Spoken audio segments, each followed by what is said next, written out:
Dieu veut te donner une assurance surnaturelle. Vous savez, lorsqu'on s'exerce à la piété, lorsqu'on prie, lorsqu'on cherche Dieu, lorsqu'on médite, ben, c'est un des objectifs, c'est surtout de connaître le Seigneur et de se connaître en lui, le connaître en nous et de se connaître en lui. Mais avoir une relation de plus en plus forte avec Jésus-Christ, notre Seigneur, doit produire des choses en nous. Ça se voit de différentes manières. Et une des choses qui doit ressortir d'une relation avec le Seigneur, c'est l'assurance. Avoir l'assurance en Jésus-Christ. Parce que le combat de la foi, c'est de préserver notre conviction. Le mot assurance dans la parole de Dieu, c'est le mot souvent convaincu. C'est le mot aussi persuadé. C'est être convaincu que Jésus t'aime, être convaincu qu'il est avec toi, être convaincu, malgré que tu ne vois pas, malgré que les situations n'ont pas encore changé, qu'il interviendra. Et la Bible dit dans Acte 4, 13, lorsqu'ils virent l'assurance de Pierre et de Jean, ils furent étonnés, car ils savaient que c'étaient des hommes du peuple sans instruction. Et ils reconnaissaient, et ils étaient reconnus donc pour avoir été avec Jésus. Ils les reconnaissaient pour avoir été avec Jésus. Donc on voit bien que quelque chose qu'il nous faut demander, nous attendre lorsqu'on construit, on développe, on progresse dans notre relation de foi avec Jésus-Christ, c'est avoir une assurance. L'ennemi veut voler notre assurance par les mensonges, par venir avec ses mensonges, semer le doute. Le combat de la foi est un combat d'assurance. La foi est une ferme assurance des choses qu'on espère, une démonstration des choses qu'on ne voit pas. Et donc, je veux t'encourager à réaliser que ta relation avec Jésus, une des choses que je t'encourage à demander à Dieu, c'est de préserver, de protéger, de te donner, d'affermir, de consolider ton assurance en lui, l'assurance en qui il est, l'assurance en sa capacité, qu'il va intervenir, qu'il est capable d'intervenir, qu'il veut, de par sa compassion, sa bonté, sa bienveillance, son amour pour toi, intervenir. Donc, pourquoi il est bon pour nous de préserver, de demander à Dieu de protéger, de préserver et de nous-mêmes nous efforcer à garder cette assurance, cette qualité incroyable. Tout simplement parce que il y a des récompenses attachées à notre assurance. La Bible dit dans Hébreux 10, 35, n'abandonnez pas donc votre assurance qui est porteuse d'une grande récompense.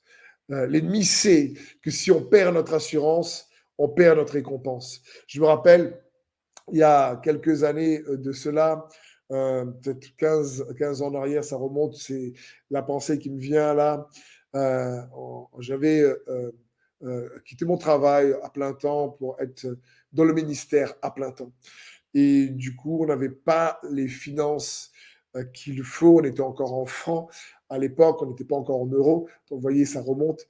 Et on a dû vendre à un moment donné les choses qu'on avait pour pouvoir payer toujours la voiture, payer les loyers, le loyer, etc. Et mon épouse Sandrine, à un moment donné, me dit, mais chérie, il faut vraiment que Dieu intervienne et on n'a pas de solution. Je me rappellerai toujours, on était en voiture et à ce moment-là, je lui dis, j'ai comme le don de foi par la grâce de Dieu qui se saisit de mon cœur, par le Saint-Esprit. Et je lui dis, mais lorsqu'on n'a pas de solution, Dieu a 1001 solutions. Et même s'il nous manque à peu près 10 000 francs pour tout combler, Dieu est capable de nous donner 10 000 francs à sa manière, quand il veut, comme il le veut, même maintenant.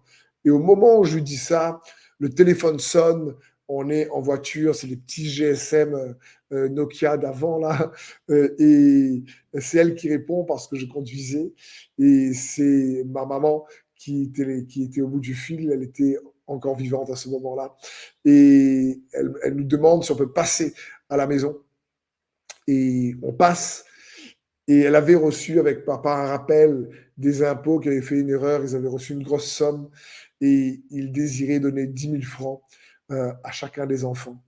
Et c'était juste incroyable.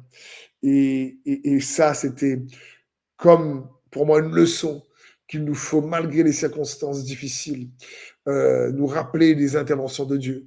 Il est déjà intervenu dans ta vie. Rappelle-toi de ces témoignages, garde-les dans ton cœur, garde ses bienfaits, garde son assurance. Et cette assurance-là a fait qu'il est intervenu et ton assurance va produire, va amener, va attirer de manière magnétique tes récompenses. Mais pas uniquement ton assurance va attirer l'attention de Dieu. La Bible dit, approchons-nous donc avec assurance du trône de la grâce, afin d'obtenir compassion et de trouver grâce pour être secouru dans tous nos besoins. Donc ton assurance attire l'attention de Dieu, mais aussi ton assurance fait fuir le diable, fait fuir l'ennemi. La Bible dit, Philippiens 1,28, sans vous laisser aucunement effrayer par les adversaires, ce qui pour eux est une preuve de perdition, mais pour vous de salut, et cela de la part de Dieu. Waouh! Ça parle que tu laisses pas les doutes constamment venir voler ta foi. Lorsque tu cherches, tu déclares malgré contre les circonstances qu'il va intervenir et que l'ennemi voit que tu n'es pas déstabilisé. Alors il se rappelle qu'il est perdu et qu'il va devoir lâcher prise. Il sait qu'il est perdu. Il sait qu'il va devoir enlever ses griffes.